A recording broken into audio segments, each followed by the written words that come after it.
Hello there, Geminis. Welcome to your weekly tarot reading. So I'm going to switch things up a little bit, and I'm going to talk to you about your spiritual advice first. These bottom 5 cards, mainly because I feel like there are some issues that you have to work through. And from there, we'll go into your love reading, because this is going to kind of, it's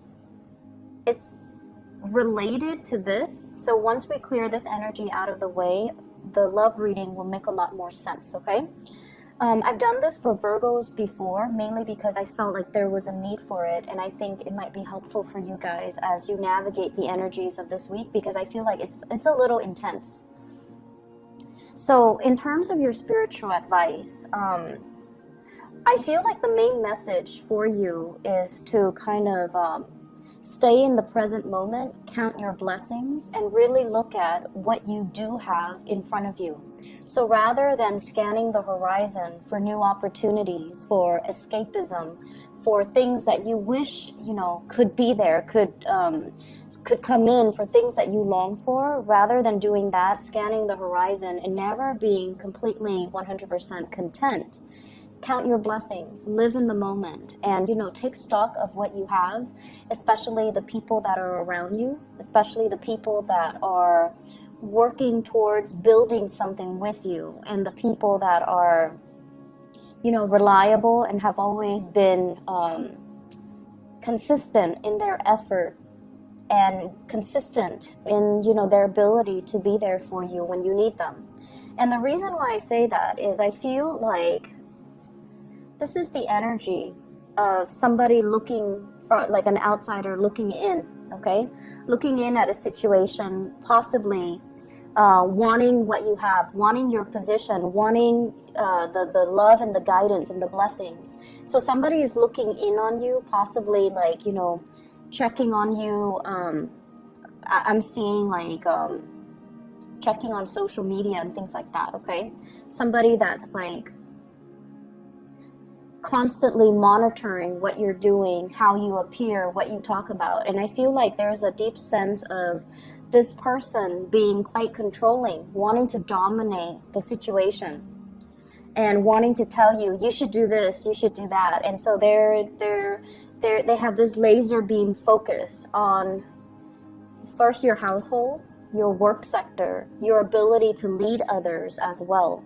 So I feel like there's kind of honing in, trying to figure out what you're doing, possibly wanting your position, wanting your work, wanting all the blessings that you have. I don't see an energy of somebody sabotaging you. I don't sense that. But I feel like somebody really wants what you have. And so if it's a job, do the best to your capabilities. Don't leave room for somebody to sneak in from under you and steal things from right under you. If it's a relationship as well, nurture your marriage, nurture your family, nurture your relationship, and embody this energy of the Emperor, trying to do the right thing, trying to follow that voice of reason, that voice of rationality, and taking a stance, okay? So being very firm in what you believe in. So if it's a work situation, if somebody is doing something that you don't like, you can't be passive aggressive. You need to really speak up. So I feel like there is some passive aggressiveness. And I feel like, if somebody does something that we don't like, we need to hold them accountable for the way that they treat us, for the way that they behave. Rather than just saying, I'm going to avoid that person, right? Like the problem doesn't go away if you avoid it. And then if you kind of seethe in anger over something that they did, but you never address it with them, then you can't really be angry at them for the things that they do, because they're not really aware of the impact of these actions on you. So it's up to you to really, defend your territory, stand your ground, and not have to, cower because of conflict, or cower away from conflict because you're conflict avoidant. So I feel like this is a good week for you to be very firm with how you are expressing yourself, and be less mutable, be a little bit more forthright in your expectations for other people. If you are in a leadership position, a lot of people look up to you. We have here the Three of Pentacles, wanting to build things with you, coming to you to consult you, and coming to you for your guidance and your clarity and your expertise. And a lot of you guys, you're very, very good as troubleshooters. You think really fast on your feet. You know a lot of things about a lot of things, and you know how to make problems go away for other people because you have a knack for problem solving, and you actually enjoy it. So I feel like a lot of people will be coming to you for opportunities for consultation, for advice, for clarity. And I see younger people as well, and I also see like older. So I see like not a you know, like a wide spectrum when it comes to age, but I feel like people who are very, very young, and then people who are a lot older than you. And the ones that are older than you, honestly, they're pushing your buttons, because I feel like for many of you in positions of power, you might be very, very young, and they're looking at you kind of skeptically. They feel as if you haven't really earned your stripes. You haven't had the years of experience under your belt, but nonetheless, you're very good at what you do. And so they come to you kind of like with a challenging stance, and they're coming to you in a very antagonistic way. So these are like the older folks. And I feel a lot of it has to do with their own, you know, insecurities, their own issues that they're projecting on you. But more than anything, stand your ground. Talk to them as if, you know, age doesn't really matter. Talk to them with that voice of authority and really, really stand up for what you believe in. So never mind the age gap. Just be very clear when you communicate, and be very firm when it comes to what you expect from other people, okay? So age does not matter. It should not matter when you're trying to lead others. So I feel like in the home environment, it's the same type of energy, where some people feel like they're older than you. They have more knowledge, more wisdom, more insights, and that's not always the case, okay? Our worldview is determined by our life experiences. And so I already see like clashes when it comes to generational gaps. You know, how do we raise the kids? What religion should we teach them?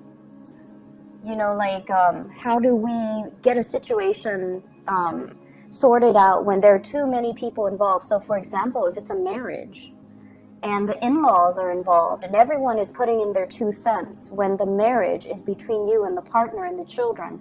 So I feel like there are a lot of people meddling in your affairs because they're overstepping their boundaries. I mean, they mean well, but they're overstepping their boundaries, and they're giving you advice that's not really appropriate for you.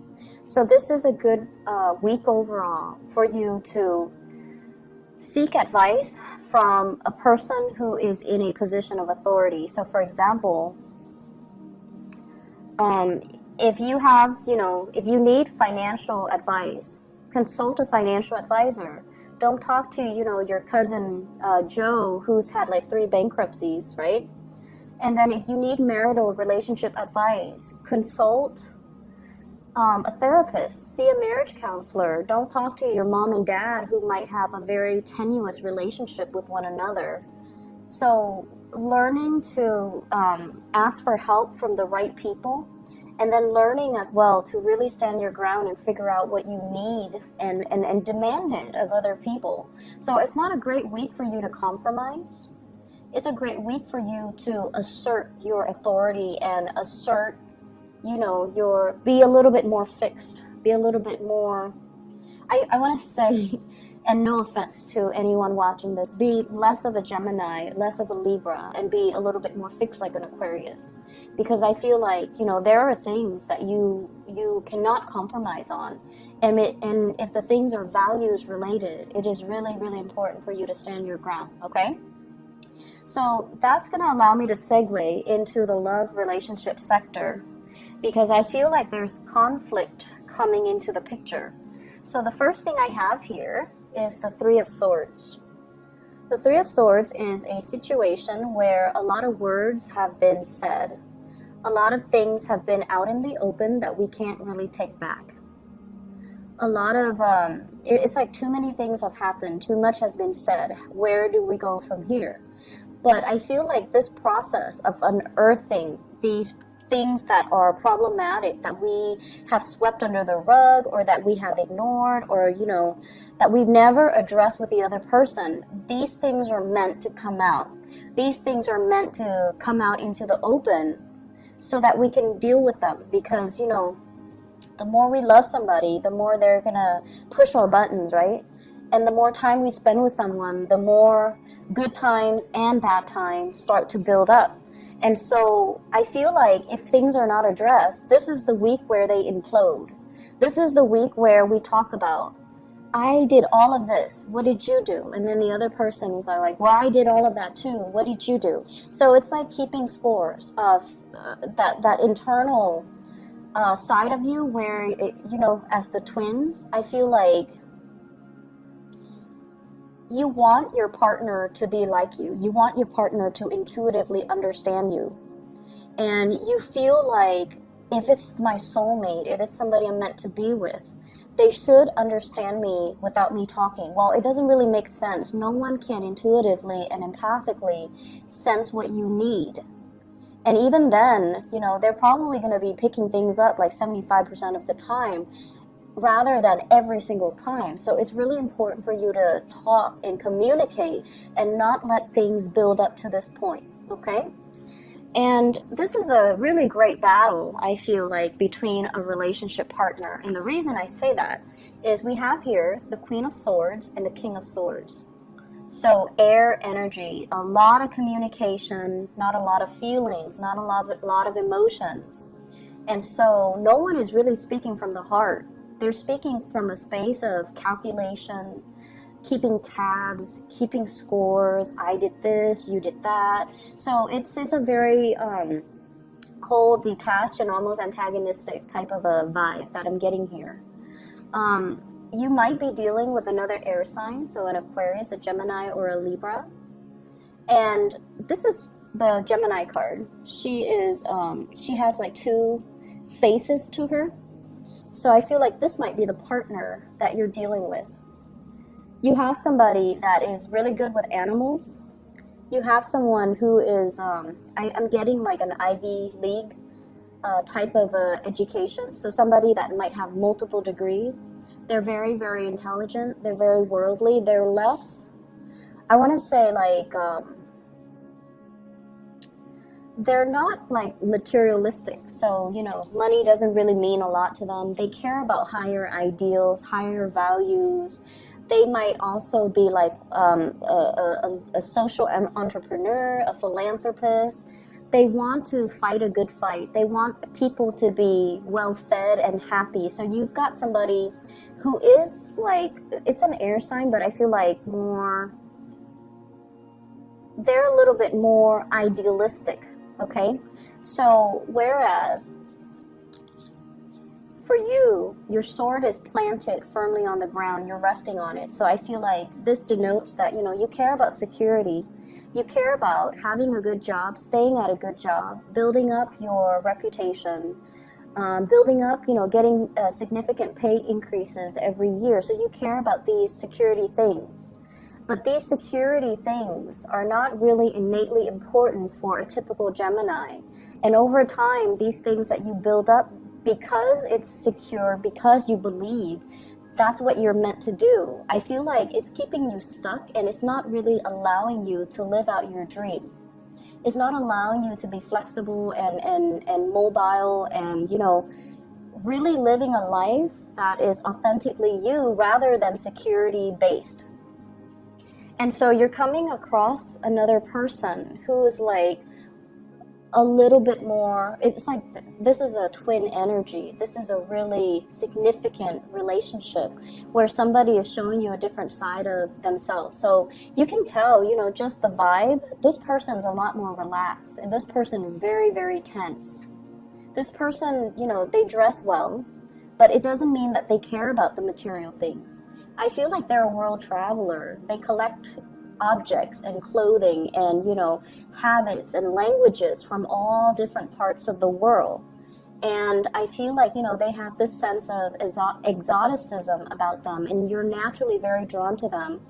You might be a little bit envious of their idealism. You might be envious of the way, the carefree, quote unquote, carefree life that they lead. And they don't seem like they're plagued with worries. They don't seem like they're torn and conflicted. And they don't seem like they have a lot of drama or a lot of problems in their lives, because they're just, you know, carefree and free-spirited and mobile. And so there are ideological clashes between you and this person when it comes to, you know, stability, relationships.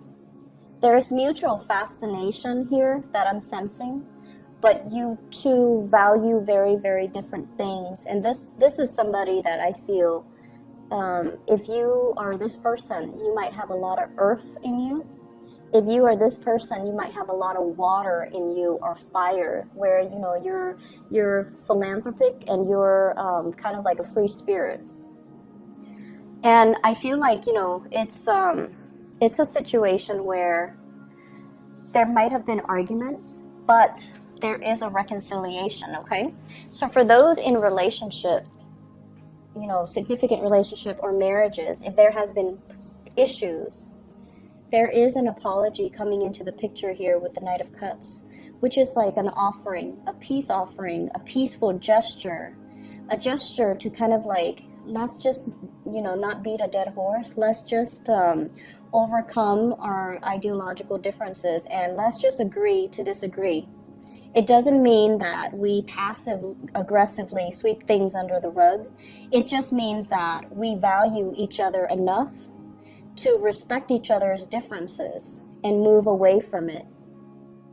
Okay, so I feel like you're operating from a space where a lot of score, like evening out the score, a lot of keeping score, keeping tabs, a lot of things that might have been swept under the rug are imploding for this week. But they needed to happen to come out into the open so that an apology can take place, so that you can harmonize and come together with another person and, you know, address all of your issues, but in a way where, you know, it's allowing you to be less conflict avoidant, okay? Because conflict is not always bad. It can be bad if we ignore it. It can be bad if we become defensive. And it can be really bad if the other person is just emotionally irrational. But this is the week where you are dealing with a partner, a love interest, that is very, very, very rational. So if they're in the reverse, they might be, you know, very manipulative. They might be like very deceitful, but in the upright position, they're willing to talk things out. They don't shy away from conflict. They know that everyone has their flaws. So, you know, let's talk things out. Let's figure out the solution. So this is somebody who is a fixer. They are solutions oriented. And I feel like there's going to be a major, major victory here with the Six of Wands. Overcoming your troubles, being able to sail on from conflict and heartache and, you know, harsh words and things like that, because you're in a league with somebody that is very much like you, except, you know, they're not conflict avoidant. They kind of charge right in and they're like, okay, what's the matter? Let's talk about this. So they're going to sit down and you're going to need to talk. And you're going to need to face your fears, and you're going to realize in the process of facing your fears that your fears are unfounded, that not every situation where there's a disagreement, it's not going to lead to a fight. It's not going to lead to a space where you are acting, you know, defensively, or the other person will be evasive.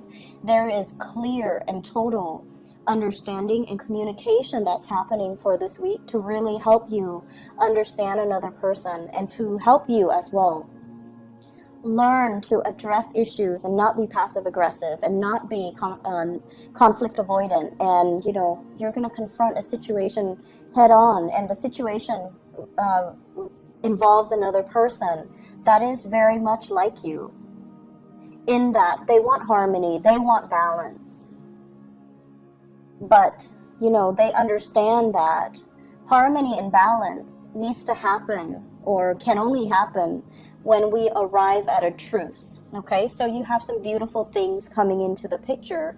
If there are issues, conflict, fights, and things like that, I feel like a lot of it has to do with responsibilities in the household. Who's doing what? Who's taking care of what? And you know, that whole process about keeping score. So you might be dealing with a Libra. You might have Libra in your chart, where you're very, very sensitive to imbalances in the relationship.